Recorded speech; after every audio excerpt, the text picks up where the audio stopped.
तो वो 5D reality की बात करते हैं और काफ़ी न्यू एज मेटाफिजिकल टर्म्स में काफ़ी अच्छी बात समझाते हैं 5D रियलिटी में। तो बताते हैं ये 4D से 5D ट्रांजिशनल शिफ्ट हो रहा है इस समय अर्थ का। तो इस शिफ्ट में टाइम और स्पेस के बियॉन्ड जाने की बात करते हैं वो। बिल्कुल कुछ ऐसी ही बात आपने भी की है। और जब मैं ये बात अपने आसपास वालों से करता हूँ ना, उन्हें उतनी समझ में आती नहीं है, क्योंकि उनके लिए कंस्ट्रक्ट एक है टाइम और स्पेस का बना हुआ है कि एवरीथिंग किसी न किसी समय पे ही होगा, कुछ ना कुछ किसी जगह पे ही होगा। थोड़ा आप समझ सकते हैं इसको? जी, किसी को आप पूछे कि ऐसे समय के बारे में बताओ जो जहाँ समय ना हो, तो ये थोड़ा पैराडॉक्सिकल है। या ऐसे स्थान के बारे में बताओ जहाँ स्थान ही ना हो, है ना। तो इसको मैं कहता हूँ कि ये भाषा की सीमा है। आप भाषा से एक्सप्लेन नहीं कर पा रहे हैं। तो जब भाषा से एक्सप्लेन नहीं कर पा रहे तो थोड़ा अटपटा सा लग रहा है और समझ में भी नहीं आ रहा है, कोई बात नहीं। लेकिन जब हम शब्द का प्रयोग करते हैं काल या महाकाल, है ना, और हम कहते हैं प्रलय है, सृजन है, प्रलय शब्द का भी प्रयोग करते हैं, तो प्रलय में क्या समाप्त होता है? स्पेस एंड टाइम समाप्त होता है, समय ही समाप्त हो जाता है। ठीक है, समा जाता है किसमें? महाकाल में। काल टाइम को हम कहते हैं। तो महाकाल क्या हो गए? वो बियॉन्ड टाइम हो गए, समय से परे हैं।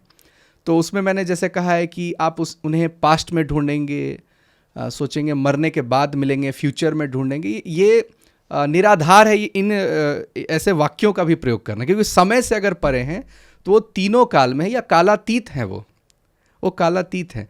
तो ये बात समझना बहुत आवश्यक है कि जो इवोल्यूशन है, ब्रह्मांड का जो निर्माण हो रहा है, तो स्पेस और टाइम भी एक मॉडिफिकेशंस है, वो कोई परमानेंट प्रॉपर्टी और नित्य नहीं है वो। ठीक है, अब मैं ऋषि चर्चा पे अगर मैं आऊँ तो ऋषि कणाद जब तत्वों का विवेचना कर रहे हैं, पदार्थों की विवेचना कर रहे हैं, तो उन्होंने बदलते हुए जो सारे तत्व हैं, जैसे जल तत्व है, वायु तत्व है, उसके साथ में उन्होंने दिशा और काल को रखा है।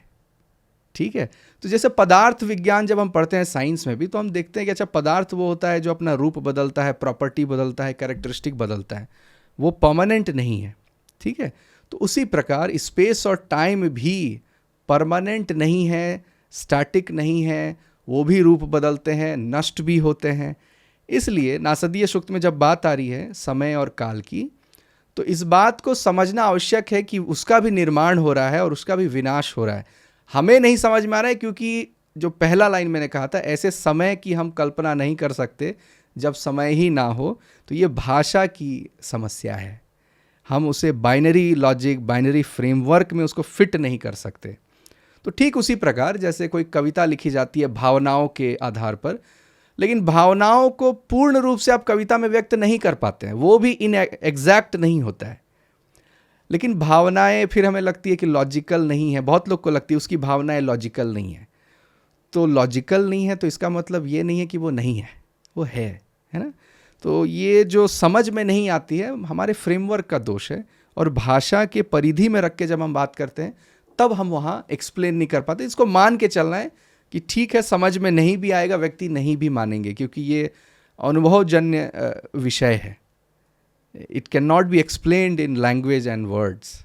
इस बात को एक्सेप्ट कर लेना चाहिए, इसको कन्विंस या बाई फोर्स लोगों को नहीं बताना चाहिए कि देखो ऐसा है, क्योंकि वो फिर बोलेंगे प्रूफ बताओ, और प्रूफ फिर वो लैंग्वेज के डायमेंशन में या भौतिक डायमेंशन में होगा, और जो उससे परे है तो फिर उसको कैसे हम बता सकते हैं।